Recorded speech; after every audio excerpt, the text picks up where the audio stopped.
नमस्कार साथियों। तो आज है 22 अप्रैल 2025।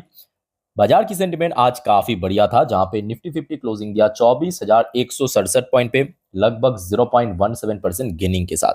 तो दोस्तों, बात करेंगे इस वीडियो में मार्केट एंड मार्केट से रिलेटेड बहुत सारे क्रूशियल अपडेट, जैसे कि एफएसडीएस के डेटा। बहुत सारे कंपनी आज अपना Q4 की अर्निंग प्रेजेंट किया। उसके साथ साथ कुछ स्पेसिफिक शेयर के ऊपर भी अपडेट है। उसके साथ साथ यूएस मार्केट की अपडेट। तो चलिए शुरुआत करते हैं एफएसडीएस की डेटा से। तो back to back last 4 trading session पे हमने देखा था एफएस की खरीदारी हुआ था। आज अगर हम बात करें, बाजार की सेंटीमेंट भी अच्छा था। इवन एफएस की एक बहुत अच्छा इनफ्लो आज भी हमें देखने को मिला, लास्ट 4 ट्रेडिंग सेशन की तरह। फिगर मैं आपको एक बार लिख के देता हूं स्क्रीन के ऊपर, जस्ट अ मिनट। वैसे दोस्तों, ये जो अपडेट है ना, मैं मेरे इंस्टाग्राम स्टोरी में डाल चुका हूँ। तो आप अगर इंस्टाग्राम में हो, मुझे फॉलो करके रख सकते हो, लिंक आपको नीचे मिल जाएगा, ठीक है, डिस्क्रिप्शन बॉक्स में। तो आज की डेट पे डीएस द्वारा सेल हुआ। डीएस ने टोटल सेल किया 885 करोड़ की शेयर। एफआईएस ने बाई किया 1290 करोड़ की शेयर। यानी पहले दिन, मतलब लास्ट वीक की बात करें, ऑलमोस्ट 15,000 करोड़ बाई किया था। लास्ट डे की बात करें, ऑलमोस्ट 1900 करोड़ से ज्यादा बाई किया। आज की डेट में बात करें, लगभग 1300 करोड़ के आसपास बाई किया। तो लगातार एफआईएस की जो इनफ्लो आ रहा है इंडिया में, ये इस बात को दर्शाता है कि कहीं ना कहीं इंडियन मार्केट एक तो बहुत ही स्टेबल है, उसके साथ साथ जो बड़े निवेशक की कॉन्फिडेंस वो लगातार बढ़ता जा रहा है। ये अपने आप में बहुत ही रिमार्केबल एक बात है। अच्छा, ये दोस्तों हो गया आपका एफएसडीएस की डेटा। अब चलिए बात करेंगे टाटा ग्रुप की एक जाने मानी कंपनी टाटा कम्युनिकेशन लिमिटेड की। आज रिजल्ट आउट हुआ। वैसे शेयर भी आज क्लोजिंग दिया पॉजिटिव में दिया, लगभग 1.5% ऊपर आके। चलिए देख लेते हैं कि कंपनी की परफॉर्मेंस कैसा हुआ। उसके साथ साथ कंपनी डिविडेंड भी दिया, और बहुत अच्छा डिविडेंड दिया। तो देखिए, यहाँ पे मैं आपके सामने बहुत सारे क्वार्टरली रिजल्ट ओपन किया। बेसिकली हम जो कंपेयर करते हैं ईयर ऑन ईयर, साथ में क्वार्टर ऑन क्वार्टर को सिंपल कंपेयर करेंगे। Starting from left, last year March 2024 में टाटा कम्युनिकेशन की टोटल इनकम था 5,645 करोड़ रुपए। ओके, करेंट क्वार्टर मार्च 2025 में बढ़ के हो चुका है 5,990 करोड़ रुपए। एक बहुत ही अच्छा ग्रोथ कंपनी रखा। उसके साथ साथ लास्ट क्वार्टर दिसंबर 2024 में टाटा कम्युनिकेशन की टोटल इनकम था 5,798 करोड़ से बढ़ के 5,990 करोड़ में पहुंच चुका है। ओवरऑल अगर हम बात करें, एक डिसेंट ग्रोथ देखिए कंपनी मेंटेन किया। और ये लास्ट कुछ क्वार्टर के साथ भी अगर आप कंपेयर करेंगे, तो भी आप देख पाएंगे कंपनी बहुत अच्छा परफॉर्म किया। ओके, अच्छा, इसके अलावा देखिए मार्जिन भी एक बहुत इंपॉर्टेंट की फैक्टर बन जाता है कभी कभी। तो देखिए यहाँ पे मार्जिन पे भी बहुत ज्यादा कोई चेंजेस नहीं हुआ। ईयर ऑन ईयर बेसिस पे एकदम एकदम flat 19%, but quarter on quarter base पे थोड़ा सा डिक्रीज हुआ, 20% से ड्रॉप होकर 19%। बट सबसे ज्यादा जो डिफरेंस क्रिएट हुआ ना, वो अदर्स इनकम की सेगमेंट पे। लास्ट क्वार्टर की बात करें, कंपनी का अदर्स इनकम में कितना हुआ था? 7 करोड़ की लॉस अदर्स इनकम में। लास्ट ईयर में कितना था? 32 करोड़ की लॉस। इस बार कितना? 926 करोड़ की इनकम जनरेट किया कंपनी। ओके, और जिसके कारण एक बहुत बड़ा दोस्तों गैप क्रिएट हुआ है कंपनी की प्रॉफिट के अंदर। और उससे उससे भी बात ये भी है, इस बार आपके टैक्स भी काफी कम दिया। लास्ट क्वार्टर में दिया था 36%, इस बार 15%।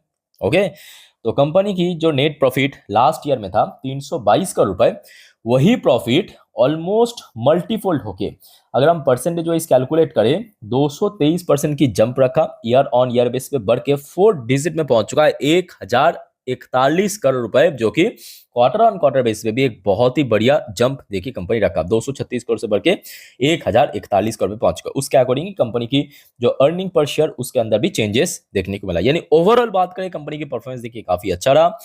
अच्छा, उसके साथ साथ कंपनी 25 रुपए प्रति शेयर के हिसाब से डिविडेंड का भी रेकमेंड किया अपने शेयर होल्डर के लिए, फाइनल डिविडेंड, ठीक है, 25 रुपए प्रति शेयर। जो कि इसके पहले हमने देखा था कि टाटा कम्युनिकेशन उतना ज्यादा डिविडेंड तो अक्सर पे नहीं करता है, ठीक है, जब भी करते हैं 5-10 रुपए की, बट इस बार 25 रुपए की डिविडेंड कंपनी दिया है। ओके, तो ये दोस्तों हो गया आपका टाटा कम्युनिकेशन की रिजल्ट। कैसा लगा कमेंट करके बताइए, और कोई डाउट्स है कमेंट करके वो भी बता देना। उसके बाद एफएमईजी सेक्टर की एक लीडिंग कंपनी मार्केट की हैवेल्स इंडिया लिमिटेड। अब देखिए, रिसेंट टाइम में हमने देखा बढ़ते हुए जो डिमांड, खास करके ईएमएस सेक्टर की बात करें या इलेक्ट्रॉनिक सेक्टर्स की बात करें, तो कहीं ना कहीं हैवेल्स की शेयर भी देखिए लास्ट 1 महीने पे काफी अच्छा रिकवर किया है। और खास करके लास्ट 2 हफ्तों के अंदर आप देख ही सकते हो, शेयर 14 से 15% चल गया। आज कंपनी की रिजल्ट आउट हुआ। चलिए सबसे पहले रिजल्ट चेकआउट करेंगे, उसके बाद बाकी की डिस्कशन। देखिए, starting from left, last year में एचसीएल टेक की हैवेल्स इंडिया, गलती से हैवेल्स इंडिया टोटल जो इनकम जनरेट किया था 5,442 करोड़ रुपए, करेंट क्वार्टर में बढ़ के हो चुका है 6,544 करोड़ रुपए। एक्सीलेंट जंप देखने को मिला, एक्सीलेंट जंप। और लास्ट क्वार्टर की बात करें दिसंबर 2024 में, देखिए 4,890 करोड़, वहां से तो सॉलिड जंप कंपनी रखा है इनकम की सेगमेंट पे एटलीस्ट। अच्छा, इसके अलावा मार्जिन की बात करें, देखिए लास्ट ईयर में 12% की मार्जिन था, लास्ट क्वार्टर में 12%, सॉरी लास्ट क्वार्टर में 9%, इस बार बढ़ के 12% हो चुका है। तो आप समझ पा रहे हो कंपनी की मार्जिन भी यहाँ पे बढ़ गया, मार्जिन भी बढ़ गया। अगर आप लास्ट 3 क्वार्टर देखेंगे, एक बार 10% था, उसके बाद 8%, 9%, इस बार 12% पे पहुंच चुका है। ठीक है, तो आप समझ सकते हो कि कंपनी की इनकम इतना अच्छा ग्रो किया, मार्जिन इंप्रूव कर चुका है, तो कंपनी के अल्टीमेटली प्रॉफिट तो अच्छा होगा ही, और वैसा ही हुआ। देखिए कंपनी की नेट प्रॉफिट जहाँ पे लास्ट ईयर में था, मतलब आपके Q4 2024 में 447 करोड़ से इस बार बढ़ के 517 करोड़ रुपए पहुंच चुका है। और उसके अलावा कंपनी की जो क्वार्टर ऑन क्वार्टर बेस पे नेट प्रॉफिट, वो दोस्तों ऑलमोस्ट दुगने के आसपास पहुंच चुका है, 278 करोड़ से बढ़ के 517 करोड़ रुपए। और उस हिसाब से जो अर्निंग पर शेयर ईपीएस, उस पर भी बदलाव हमें देखने को मिला। ठीक है, ये हो गया आपका हैवेल्स इंडिया की रिजल्ट। तो कल आशा रखता हूँ कि देखिए ब्रोकरेज फर्म द्वारा अगर ठीक ठाक रेटिंग टारगेट मिल गया ना, क्योंकि उसको भी बहुत कुछ वेरी करते हैं। इसके अलावा बाजार की सेंटिमेंट किस तरफ है, ओके, तो शेयर में मेरे हिसाब से एक अच्छा रिकवरी होने का पॉसिबिलिटी है, जो कि बीच में काफी ड्रॉप हो गया था। अच्छा, इसके अलावा देखिए एक और बैंक, अब देखिए बैंकिंग सेक्टर की तो मैं कहूँगा एक बहुत ही मतलब गोल्डन टाइम चल रहा है, सीरियसली बोल रहा हूँ। बैंकिंग सेक्टर की एक बहुत अच्छा गोल्डन टाइम चल रहा है। अब देखिए एक एक बैंक कैसा परफॉर्म कर रहा है, एचडीएफसी, आईसीआईसीआई, आज आउट हुआ आपके AU small finance bank, AU small finance bank की आज रिजल्ट आउट हुआ, और बाजार की जो एस्टिमेट था दोस्तों उसके हिसाब से ही देखने को मिला। ओके, सबसे पहली बात यह है कि कंपनी की जो नेट इंटरेस्ट इनकम, कोई भी बैंकिंग या फाइनेंशियल कंपनी के लिए उसका जो नेट इंटरेस्ट इनकम वो सबसे ज्यादा मायने रखता है। ठीक है, जो मुख्य रेवेन्यू सोर्स है उस पे 57% की जंप कंपनी रखा। टोटल जो यहाँ पे हुआ है 2,094 करोड़ रुपए, जो कि मार्केट एस्टिमेट आया था 2,067 करोड़ रुपए, यानी ओवरऑल बात करें बाजार की एस्टिमेट के आसपास ही हमें देखने को मिला। इसके अलावा कंपनी की जो नेट प्रॉफिट है वो 36% के आसपास कंपनी जंप रखा। लास्ट ईयर में था 371 करोड़ रुपए, इस बार बढ़ के 504 करोड़ रुपए पहुंच चुका है। कितना? 504 करोड़ रुपए। और बूमबर्ग की तरफ से आप देख सकते हो मार्केट की एस्टिमेट आया था 504, तो मतलब एग्जैक्टली जो एस्टिमेट आया था उस हिसाब से हमें चीज चेंजेस देखने को मिला। ठीक है, तो ओवरऑल बात करें बैंक की परफॉर्मेंस देखिए काफी अच्छा हुआ। तो अब देखना ये होगा कि कल बाजार की सेंटीमेंट अगर थोड़ा सा भी साथ दे दिया ना, तो बैंकिंग शेयर में एक अच्छा रैली आपको आगे भी दिखाई दे सकता है। ओके, अच्छा दोस्तों आगे बढ़ते हैं नेक्स्ट टॉपिक पे, बट जाने से पहले आप सभी को एक छोटा सा रिक्वेस्ट करूंगा, अगर आपने अभी तक इस चैनल को सब्सक्राइब नहीं किया तो प्लीज फटाफट कर लीजिए। और उसके साथ साथ दोस्तों आज रात की जो 10:30 की वीडियो आएगा उसको देखना मत भूलना, जिस पर हम नेक्स्ट डे मार्केट प्रिडिक्शन, पूरे दिन की शेयर मार्केट की अपडेट, निफ्टी बैंक निफ्टी कल कहाँ पे खुलेगा, रेजिस्टेंस सपोर्ट, ये सब टॉपिक जो हम डिस्कस करेंगे 10:30 वाली वीडियो में हमारे मेन चैनल पे स्टॉक मार्केट इंडिया पे, जिसका लिंक आपको नीचे डिस्क्रिप्शन बॉक्स में मिल जाएगा। ओके, तो इसको भी साथ में सब्सक्राइब करके जरूर रखना। अच्छा, आगे देखिए कुछ इंपॉर्टेंट शेयर्स के ऊपर इंडिविजुअली कुछ अपडेट्स है, जैसे कि page industry limited. Page industry basically जो जॉकी जॉकी एक बहुत ही वेल नोन ब्रांड है भारत के अंदर, उसका जो लाइसेंस लेके रखा है, मतलब बेचने का फ्रेंचाइजी लेके रखा है। ठीक है, तो पेज इंडस्ट्री ने एक्चुअली डिविडेंड देने का प्लान किया, उसके साथ साथ उसका रिकॉर्ड डेट भी फाइनलिस्ट कर दिया। देखिए डिविडेंड कितने रुपए का वो तो फिलहाल कंपनी यहाँ पे मेंशन नहीं किया, कंपनी ने सिर्फ इतना ही कहा है कि देखिए 15 मई मतलब नेक्स्ट महीने की 15 तारीख बोर्ड ऑफ डायरेक्टर की मीटिंग Q4 की रिजल्ट आउट होगा और साथ में कंपनी डिविडेंड देगा। ओके, पर डिविडेंड की जो रिकॉर्ड डेट है वो कंपनी फिक्स कर दिया 23 मई 2025 को। ठीक है, तो मतलब आपके हाथ में ह्यूज टाइम है, लगभग 1 महीने के आसपास बाकी है, तो आप आराम से यहाँ पे खरीदारी कर सकते हो, नहीं कर सकते हो वो सर डिपेंड करता है आपके ऊपर। ठीक है, तो page industry one of the finest company अपनी सेक्टर की, और लास्ट 1 साल पे आप समझ सकते हो इतना टर्मोइल होने के बावजूद भी बहुत ही अच्छा रिटर्न दिया, अट्रैक्टिव रिटर्न दिया। इसके ऊपर भी नजर रखिए। नेक्स्ट दोस्तों हम बात करेंगे चोलामंडलम फाइनेंस के ऊपर। चोलामंडलम की फाइनेंस देखिए शेयर आज काफी गिरावट हुआ। आज बाजार की सेंटीमेंट या फाइनेंशियल सर्विस सेक्टर की सेंटीमेंट उतना खराब नहीं था। ठीक है, अब देखिए चोलामंडलम कोई छोटा मोटा कंपनी नहीं है, लाखों करोड़ इसका मार्केट वैल्यूएशन है। तो अल्टीमेटली गिरा क्यों? गिरा दोस्तों इसीलिए क्योंकि सीएलएसए द्वारा डाउनग्रेड किया है चोलामंडलम फाइनेंस को, और स्टॉक जो है लगभग 5 से 6% नीचे आके क्लोजिंग दिया।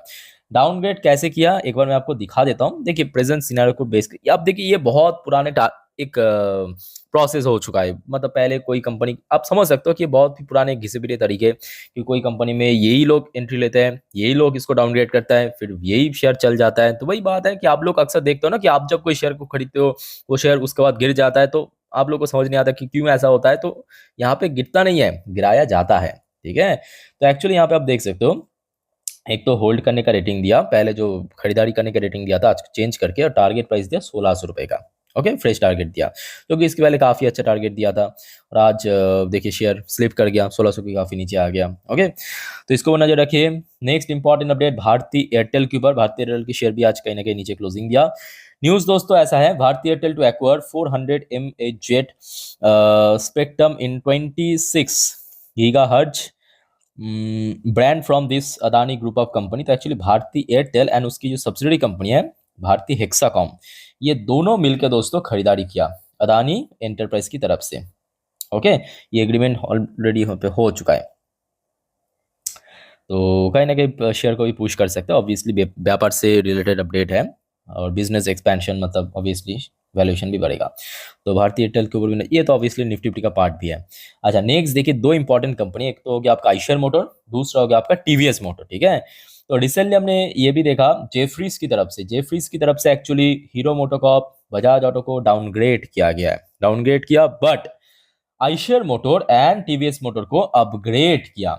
जैसे कि टीवीएस मोटर के अंदर जेफरीज ने कहा प्रेजेंट सिचुएशन को बेस करके कि भाई साहब बाई करें, मैं नहीं, जेफरीज ने कहा मेंटेन एज बाई, और टारगेट प्राइस जो है पहले दिया था 3050 रुपए का, उसको बढ़ा के 3225 रुपए की टारगेट। आइशर मोटर को भी बाई रेटिंग, साथ में टारगेट प्राइस पहले दिया था 6600 का, इस बार बढ़ा के 6700 रुपए की नया टारगेट दिया। ठीक है, ऑब्वियसली देखिए कोई बड़े लेवल की ब्रोकरेज फर्म जब कोई शेयर को टारगेट रेटिंग दे, एक इंस्टेंट इम्पैक्ट हमेशा होता है, इंस्टेंट इम्पैक्ट। ओके, तो जिस पर इसके ऊपर नजर रखिए। अब चलिए बात करेंगे ग्लोबल मार्केट की हालचाल। तो देखिए कल रात में हमने देखा था यूएस मार्केट में फिर से डाउनफॉल हुआ था, बट अभी की सिचुएशन दोस्तों बहुत ही अच्छा चल रहा है। डॉ जोन्स मतलब यूएस में लोकल टाइम 10:57, डॉ जोन्स की पोजीशन काफी बेटर, 1 पॉइंट, चलो ठीक है 2%। नैस्डैक कंपोजिट की बात करें लगभग 2.19% ऊपर आ चुका है। ठीक है, बट ये अभी की स्टेटस है, उसके बाद क्या होगा किसी को नहीं मालूम, और ऊपर जा सकता है, नीचे भी आ सकता है। सो डोंट वरी दोस्तों, इससे रिलेटेड जो अपडेट आएगा आज रात की 10:30 वाली वीडियो में मैं आपको हमारे मेन चैनल पे शेयर कर दूंगा। इसका लिंक आपको नीचे डिस्क्रिप्शन बॉक्स मिल जाएगा, तो उसको सब्सक्राइब करके जरूर रखना। ओके, बाकी दोस्तों और कोई आपका डाउट्स है, कोई कंफ्यूजन है, डोंट वरी, मैं हूं आप लोग के लिए, कमेंट करके बताइए। फिलहाल मिलता है नेक्स्ट वीडियो पे, तब तक टेक केयर, बाय बाय, जय हिंद।